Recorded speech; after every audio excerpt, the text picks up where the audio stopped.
Salam Indonesia, salam Nusantara dari Sabang sampai Merauke, dari Mengat sampai Pulau Rote. Mantaplah iman kita, mantaplah kasih kita, mantaplah pengharapan kita tentunya dalam Yesus Kristus yang menjadi Tuhan dan Juru Selamat kita dan Juru Selamat dunia. Jangan katakan bahwa Yesus bukan Tuhan, jangan pula katakan bahwa Yesus bukan Juru Selamat. Dia, orang bilang dia hanya manusia biasa, dia buktinya dia mati itu, dan dia juga hanya diutus. Masa utusan bisa jadi Tuhan? Tapi pernahkah Anda mendengar selain dari mulut orang-orang percaya bahwa dia sudah bangkit dan duduk di sebelah kanan Allah? Tidak. Dan itu sebabnya karena Yesus sudah berkata, akulah jalan dan kebenaran dan hidup, tiada seorang sampai kepada Allah kalau tidak melalui aku. Bukan aku ini, Yesus. Dan Rasul Petrus mengatakan, keselamatan tidak ada dalam siapapun juga selain di dalam Dia, Yesus. Karena di bawah kolong langit ini tidak ada nama lain yang olehnya kita dapat diselamatkan. Karena apa? Karena Tuhan itu mengasihi kita. Alkitab mengatakan karena begitu besar kasih Allah akan dunia ini sehingga Ia mengaruniakan anaknya yang tunggal supaya setiap orang yang percaya kepadanya tidak binasa melainkan beroleh hidup yang kekal. Puji nama Tuhan, percayalah kepada Yesus dan kita akan menikmati segala yang terbaik.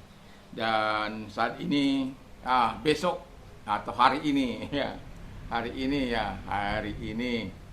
kita merayakan kenaikan Tuhan Yesus Kristus. Artinya bahwa kenaikan Kristus itu adalah kembalinya Kristus ke sorga dengan tubuh kebangkitannya. Dan sekaligus juga itu pemuliaan Kristus. Jadi kalau pemuliaan Kristus itu adalah tindakan Allah Bapa yang memberikan kepada Kristus yang telah bangkit dan naik ke sorga. Naik ke sorga itu kedudukan yang berkuasa dan terhormat di sebelah kanannya. Jadi itu membuktikan keilahian Yesus. Dia bangkit dan dia naik dan untuk dimuliakan. Yang mau saya katakan, kita sudah merayakan hari kelahirannya. Nubuatan sudah kita dengar, lalu digenapi, dia lahir. Lalu kemudian pekerjaannya, kita tahu bahwa dia preaching, teaching, and healing. Ya, ini yang harus kita punyai sebagai hamba-hamba Allah. Ya, baik itu pengajaran, baik itu khotbah, baik itu kesembuhan. Lalu yang ketiga, kita sudah juga merayakan hari kematiannya. Kita juga sudah merayakan hari kebangkitannya. Dan hari ini kita merayakan kenaikan Yesus Kristus. Jadi saya mengucapkan selamat, kita terus berkemenangan di dalam Dia dari hari ini sampai selama-lamanya. Tuhan Yesus memberkati kita. Dan kiranya kekuatan Tuhan, kekuatan firman, kekuatan Roh Kudus ada di dalam setiap kita. Dan kita persiapkan hati kita untuk beribadah hari ini dimanapun kita mau beribadah. Kiranya Tuhan Yesus memberkati kita terus untuk memuliakan Dia sepanjang umur hidup kita. Puji nama Tuhan. Dan pagi ini saya akan menyampaikan firman Allah di dalam Lukas 12 ayat yang ke-9. Tetapi barang siapa menyangkal aku di depan manusia, ia akan disangkal. Ia akan disangkal di depan malaikat-malaikat Allah. Wow. Itu bisa itu. Tetapi barang siapa menyangkal aku di depan manusia, ia akan disangkal di depan malaikat-malaikat Allah. Jadi kadangkala kita mengatakan, aku nggak menyangkal kok. Ya. Tapi ada yang samar-samar, yang kadangkala tanpa disadari itu telah menyangkal Yesus. Ada beberapa hal yang mungkin tidak terlalu frontal kita berkata seperti saya nggak percaya kepada Yesus. Memangnya dia siapa? Itu waktu dalam kebodohan saya. Tapi setelah saya mengenal dia, aduh, wow. Saya katakan kenapa baru usia 27 tahun saya mengenal dia gitu ya. Ya, itu sesuatu yang sangat tidak, secara pribadi itu usia 27 tahun. Ya, itu tidaklah sesuatu yang mudah. tapi saya menikmatinya. Ya. Dan saya mau katakan kepada kita, bagaimana kita menyangkal Yesus itu. Dan kalau kita menyangkal Yesus di depan manusia, dia juga, anak manusia itu juga di ayat yang lain akan menyangkal kita di hadapan malaikat-malaikat Tuhan, akan menyangkal kita di hadapan Bapa di surga. Gak ada kelayakan di situ. Dan itu sebabnya yang pertama, supaya jangan kita lakukan, yang pertama yang mungkin ini samar-samar, yang tanpa kita sadari, tidak berharap seorang berpikir bahwa kita bukan orang percaya. Kan mungkin, semoga orang-orang di sini gak ada yang berpikir bahwa saya ini orang Kristen, sehingga saya bebas saja seperti orang-orang biasa. Dan itu sudah menyangkal Yesus. Kalau ada pikiran seperti ini, tidak berharap seorang berpikir kita bukan orang percaya, bahwa kita bukan orang percaya. Wow. Ya, itu artinya menyembunyikan jati diri. Sementara kita harus berani membuka diri kita, ya. Kalau apalagi sampai ditanya, wah ini, ya, kan ada orang-orang yang menyembunyikan dirinya. Jangankan kepada yang tidak percaya, kepada yang percaya aja dia melakukan itu, seolah-olah dia yang paling hebat dari Tuhan. Firman Allah enggak ada seperti itu.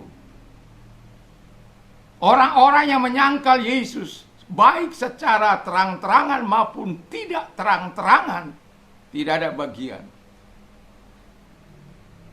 Dia akan ditolak oleh Yesus di hadapan malaikat-malaikatnya, di hadapan Bapa di surga. Itu mengerikan itu. Apa gunanya kita mengatakan di depan orang percaya kita percaya, tapi di depan orang-orang yang tidak percaya kita, jangan ada orang berpikir bahwa engkau orang tidak percaya. Itu kan aneh itu. Karena apa? Kekristenannya hanya dilakukan sebagai KTP, Kristen tanpa pertobatan. KTP-nya mah Kristen, tapi tindak tanduknya setan. KTP-nya seperti apa? Pelayan. Tapi perbuatannya perbuatan apa itu? Brutal. Kekerasan, kejahatan. Itu sebabnya dia berharap orang tidak mengetahui bahwa jati dirinya adalah orang yang percaya. Yang kedua, kata firman Allah, memutuskan untuk berbicara. Ingat, memutuskan untuk tidak berbicara apa yang benar. Satu contoh, ya, ketika kita tahu bahwa ada orang mencuri, lalu kita ditanya, kalau ditanya ini ya, kalau ditanya lalu kita nggak tahu, nggak mau repot-repot. Karena saya lihat, saya tahu orang yang ditangkap itu, dan saya bilang saya kenal. Akhirnya di penjara beberapa tahun, dan kemudian tapi saya tidak ingin memberatkan dia. Dalam kesaksian itu pun saya tidak memberatkan dia. Saya hanya katakan bahwa dia saya kenal dan sering belanja di tempat saya pada waktu itu. Tapi setelah dia pulang, dia sangat baik kepada saya, dan dalam penjara sekali-kali saya lawati dia dan sekedar memberkatinya di dalam penjara. Walaupun tidak terus-terusan, tetapi ada waktu saya memberkati dia dan membawakan sesuatu bagi dia. Dan ketika dia keluar, dia sangat baik pada saya. Dan bahkan ketika istrinya buka restoran, dikatakan, "Bang, mampir ya kalau nanti ke sana." Ya puji Tuhan, walaupun saya tidak pernah mampir ya, karena cukup jauh. Lalu yang kedua, yang kedua tadi, memutuskan untuk berbicara apa yang benar. Jadi polisi kadangkala membawa kita, makanya waktu saya didesak begitu rupa, saya katakan saya ngelawan. Makanya saya bilang itu sebabnya masyarakat anti untuk bersaksi. Karena kadang-kala ada pemaksaan yang tidak sesuai. Saya marah, saya pukul meja. Saya mau saksi, tapi bukan saksi yang disetir, bukan saksi yang mengatakan. Itu kan kita harus tanda tangan. Semua harus apa? Diparaf. Nggak sesuai dengan hati saya tolak. Saya tidak akan tanda tangan kalau tidak sesuai dengan apa yang saya lihat, apa yang saya dengar. Akhirnya mereka perbaiki. Dan kita tidak perlu takut untuk mengatakan A di atas A, B di atas B. Jangan mau disetir. Kan ada banyak orang, demi amannya, setir nggak apa-apa. Takut ancaman, takut ini dan itu. Dan itu saya bilang kepada aparat, cukup sekali ini saya menjadi saksi untuk kasus-kasus seperti ini. Nggak mau, walaupun saya tahu apa, nggak diam saja saya. Bukan saya apa.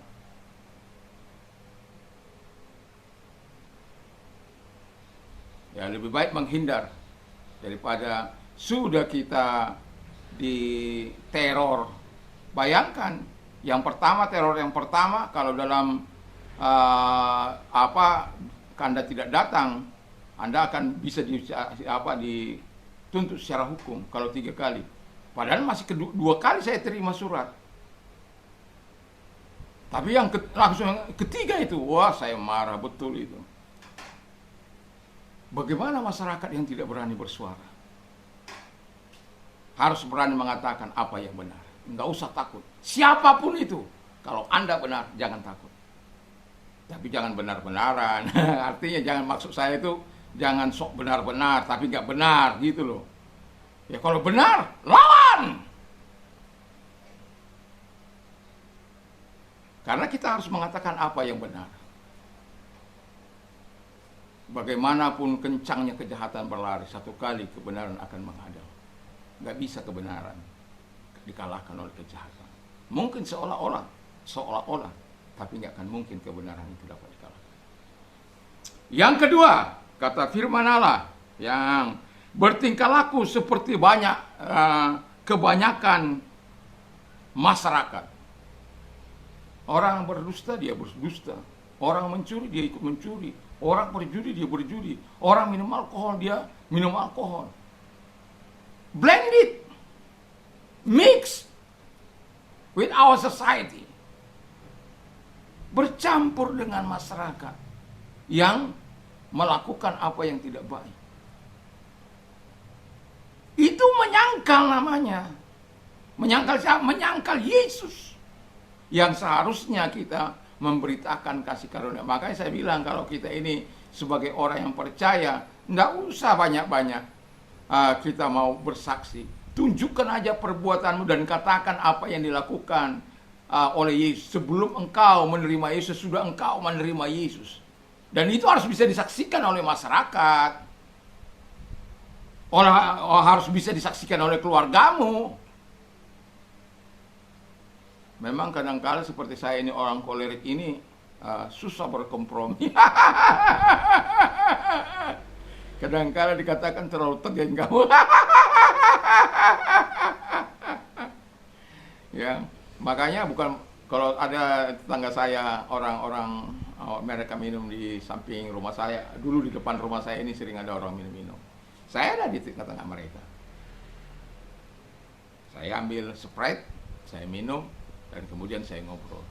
Terus mereka pindah, saya ikut juga pindah. Saya bawa air putih saya, kadang-kadang saya bawa makanan, terus akhirnya pindah lagi. Ya. Kalau sudah jauh itu saya nggak ikut lagi. Ya. Sambil bicara.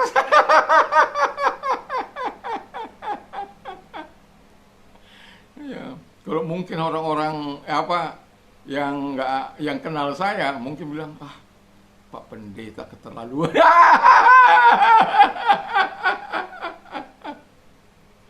Itu namanya kan bercampur. Oh, tunggu dulu. Kalau mereka seperti itu, kita nggak ada di tengah-tengah mereka, apalagi ini di tetangga, dia ada di depan rumah saya ini. Apa kita harus menjauhkan diri dari mereka? Oh, tidak. Dan itu cukup membuat mereka hormat. Dan saya juga tidak mencela perbuatan mereka. Cuma saya bilang, dulu saya seorang peminum. Berat peminum itu, saya bilang. Bersaksi saja. Memang saya peminum. Tiap malam itu harus ada kamput. Walaupun tidak menjadi pemabuk, tapi minuman keras itu harus tetap ada, kamput. Di kamar saya itu harus ada, karena kamar saya ada di depan. Kamput atau enggak kamput anggur orang tua itu harus ada. Tapi itu saya lakukan di masa kebodohan saya. Karena saya pikir orang tua saya melakukan hal yang sama gitu loh. Nggak ada panutan. Orang-orang di sekitar saya melakukan hal yang sama. Bahkan pelayan-pelayan Tuhan juga melakukan hal yang sama. Nggak perlu saya sebut di mana. Melakukan hal yang sama. Sehingga tidak ada gambaran panutan yang sesungguhnya. Alkitab katakan kalau engkau melakukan itu, engkau menyangkal Yesus. Dan yang keempat, nah ini tadi, yang keempat, tidak mau bersaksi tentang apa yang sudah dilakukan oleh Yesus. Ya, jadi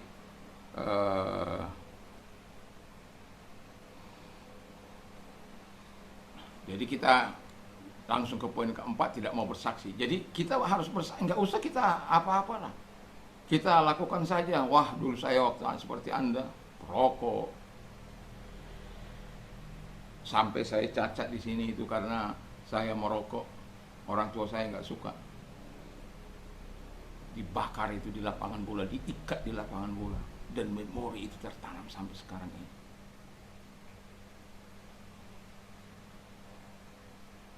Oh, itu sempat membuat saya sakit hati sekali sama bapak saya. Tapi setelah saya menyadari, kamu masih kecil udah merokok, udah apa. Itu sebabnya kalau ada orang merokok, orang kecil-kecil, anak SD, itu saya prihatin. Saya bilang, inilah bandal-bandal.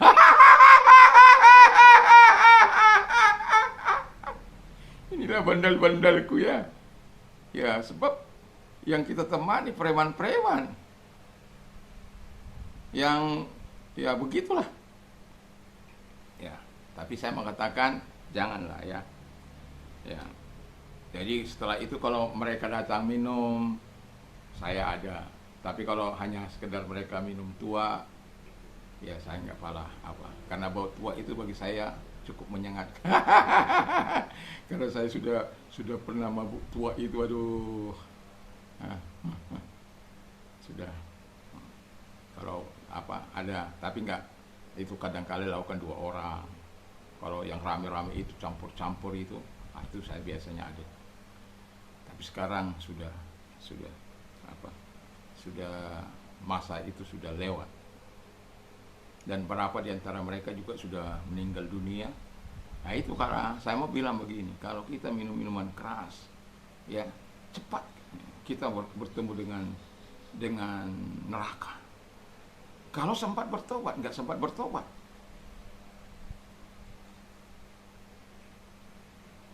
Berapa dari antara mereka itu sudah habis.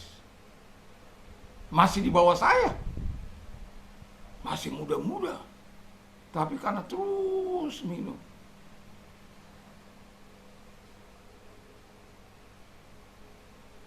Dan ketika ada seseorang yang datang lagi mabuk, dia bilang, saya lagi latihan pukul-pukul besi, tendang besi, terus tiang listrik itu. Dia coba kan, dia wah, aduh.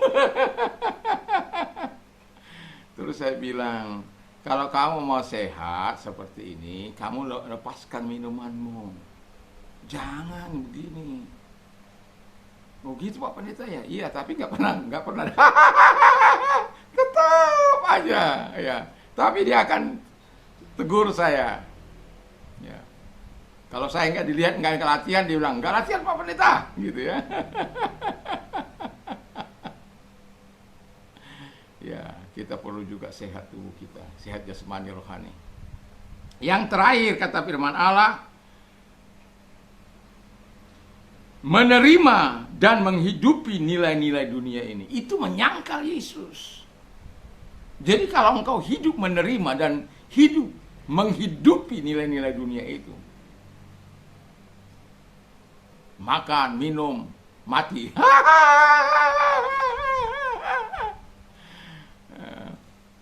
nggak usah takut. Udah, kalau apa, makan saja, minum saja.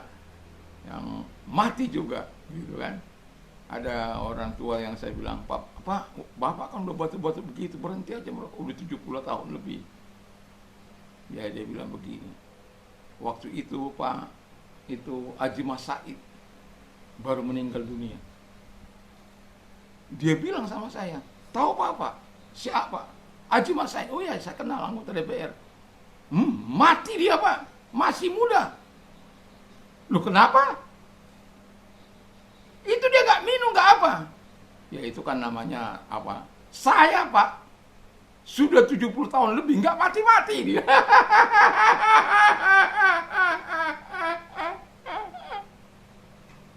Itu menganut nilai-nilai dunia.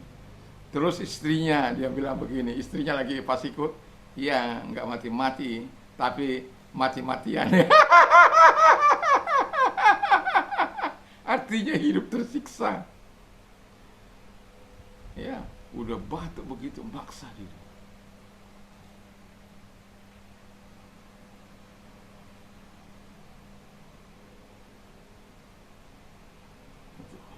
Jadi jangan kita menganut nilai-nilai ini. Ada lagi satu lagi, ini tentang merokok. Anak muda, saya bilang, daripada kamu merokok, tabung uangmu untuk masa depan. Ya, saya bilang begini, matikan rokokmu sebelum rokokmu matikan Anda. Jadi matikan rokokmu sebelum rokok Anda mematikan Anda. Dia bilang begini, ya apa itu? Mati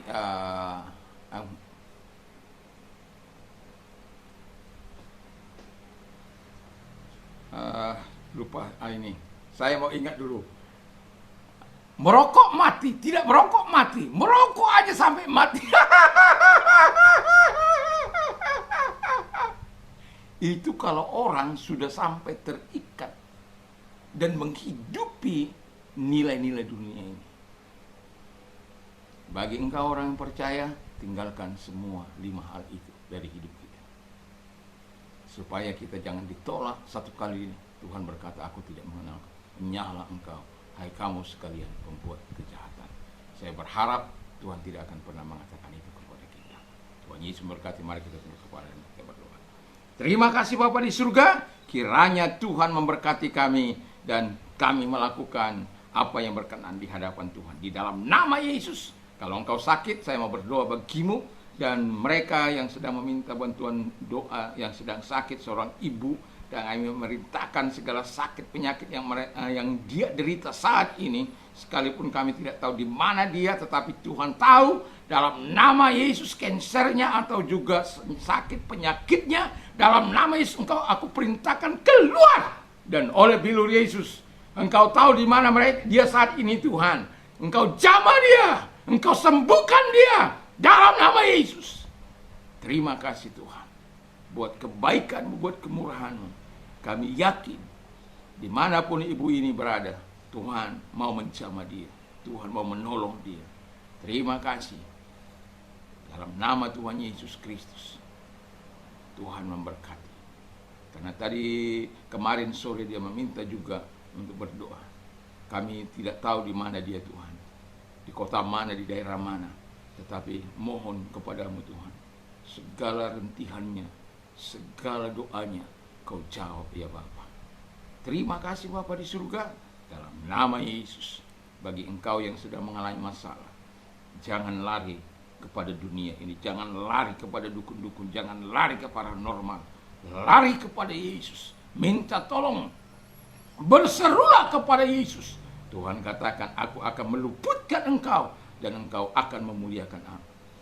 Jadi kalau engkau diluputkan dari segala persoalan, atau kalau tidak, firman Allah katakan, ketika dia berdoa, aku menjawab dan aku memberikan kekuatan bagi dia. Artinya bahwa ketika Tuhan belum menjawab, Dia akan terus memberi kekuatan bagimu, melatih engkau. Tapi yang jelas, kemudian Mazmur 91 itu, ayat yang ke-15 itu, dia berkata, dan aku memuliakan Dia. Dan karena apa? Engkau mengasihi, yang penting engkau mengasihi Tuhan. Pertanyaan saya, apakah engkau mengasihi Tuhan? Apakah engkau mencintai Tuhan? Apakah engkau mengenal namanya? Kalau engkau mengenal dan mencintai, mengasihi Tuhan, Tuhan akan memberkati. Mari kita tunduk kepala kita. Kalau engkau orangnya, angkat kedua belah tangan, mari kita berdoa. Terima kasih, apapun yang maksud dan rencanamu dalam hidup mereka, kami serahkan sepenuhnya dalam tangan Tuhan. Genggam tangan mereka supaya mereka tidak tergelincir ke dalam dunia kejahatan, melainkan mereka merendahkan hati di hadapan Tuhan, cinta kepada Tuhan, cinta kepada firman-Mu dalam nama Yesus, dan Engkau menolong mereka dan memenuhi kebutuhan-kebutuhan mereka dalam nama Yesus. Terima kasih, kami bersyukur dalam nama Yesus. Haleluya, amin. Kiranya Tuhan Yesus memberkati kita, dan selamat kita beribadah dimanapun kita beribadah. Tuhan Yesus memberkati. Mantap.